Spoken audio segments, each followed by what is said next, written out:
کہ پاکستان کے دورے سے واپسی پر جہاز سے فون کیا اور انہوں نے مجھے مذاکرات سے متعلق بتایا کہ امریکہ کا بنیادی مقصد یہ یقینی بنانا ہے کہ ایران میں یورینیم کی کوئی افزودگی نہیں ہوگی اور ہر قسم کا جو یورینیم ہے اسے ایران سے حاصل کر لیا جائے گا۔ میں نے آپ کو اس سے پہلے بھی بڑی تفصیل کے ساتھ بتایا تھا کہ امریکہ کے ہاتھ اب کبھی بھی یورینیم نہیں لگے گا۔ آپ بائی فورس تو یہ حاصل کر سکتے ہیں اگر آپ کے پاس اتنی طاقت موجود ہے کہ آپ ایران کے اندر گھس کر ایک نیوکلیئر پلانٹ تنصیبات جو ان کی 3-4 تنصیبات ہیں وہاں پر آپ جائیں اور ڈیپ ڈرل کریں، اپنے لوگوں کو نیچے اتاریں اور پھر اس یورینیم کو کیپچر کر لیا جائے، تو شاید یہ ہمت ہے تو آپ کر کے دیکھ لیں۔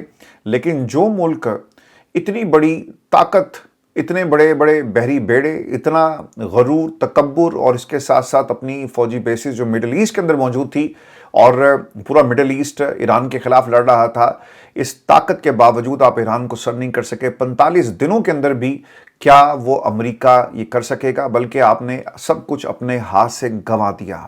مڈل ایسٹ آپ کے ہاتھ سے چلا گیا۔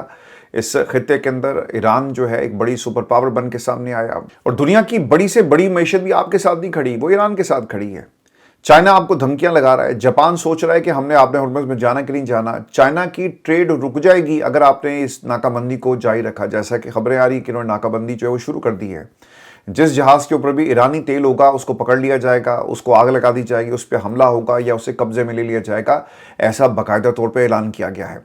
دوستو اب خبر یہ بھی آ رہی ہے کہ اگلا مرحلہ دوبارہ سے، یعنی اسلام آباد ٹاکس کے بعد ایک دوبارہ سے سیشن جو ہے اس کی تیاری کی جا رہی ہے اور اس کے اوپر غور و خوض جو ہے وہ کیا جا رہا ہے۔ اس کو دو حوالوں سے جو خبر سامنے، ایک تو بلومبرگ نے اس کو رپورٹ کیا۔ بلومبرگ کے مطابق the US and Iran are in discussion about holding another round of face-to-face negotiations for a longer-term ceasefire, sources said, after the talks in Islamabad led by the Vice President J.D. Vance failed to produce a breakthrough۔ دیکھیں مجھے ہی لگتا ہے اور اللہ کا شکر ہے جی ہماری assessment ابھی تک جتنی بھی اس جنگ کے حوالے سے وہ ایک ایک درست ثابت ہوئی ہیں کہ ایران ایک لمبا سیز فائر، ایک اپورچونٹی تلاش کرنے کی کوشش کر رہا ہے اور یہ اپنا جو پولیٹیکل جو چہرہ اسے ٹھیک کریں گے، پرسیپشن بلڈنگ کریں گے، اپنے آپشنز کو ایکسپلور کریں گے اور درمیان میں اگر کہیں کوئی مسئلہ آئے گا تو یہ حملہ بھی کر دیں گے، جیسا محدود فضائی حملہ کرنے کی بات کی جا رہی ہے۔ اور یہی واحد طریقہ تھا کہ جنگ سے آہستہ آہستہ یہ باہر نکل جائیں۔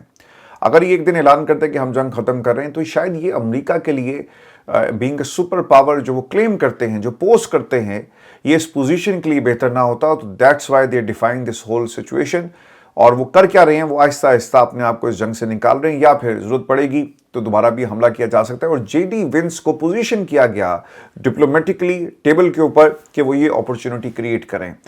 اور پھر آپ کو یہ خبر دے کہ ڈونلڈ ٹرمپ کا ایک اور کلیم، اور وہ کلیم یہ ہے کہ ایران بےتاب ہے جی، بےتاب کس چیز کے لیے کہ ہمارے ساتھ ڈیل کر لو۔ وہ دھمکیاں لگا رہے ہیں، دھمکیوں کا جواب دھمکی سے دیا جاتا ہے۔ انہوں نے باقاعدہ ویڈیوز جاری کر دی۔ آپ نے اس پورے عمل میں ابھی تک دیکھا ہے کہ کسی بھی واقعے کی کوئی ویڈیو جاری کی گئی ہو؟ ماں سوائے اس کے کہ جب آیت اللہ خامنائی کی شہادت ہوئی تو اس کی ویڈیو انہوں نے جاری ضرور کی تھی، لیکن اس کے علاوہ کوئی ویڈیو جاری نہیں کی گئی۔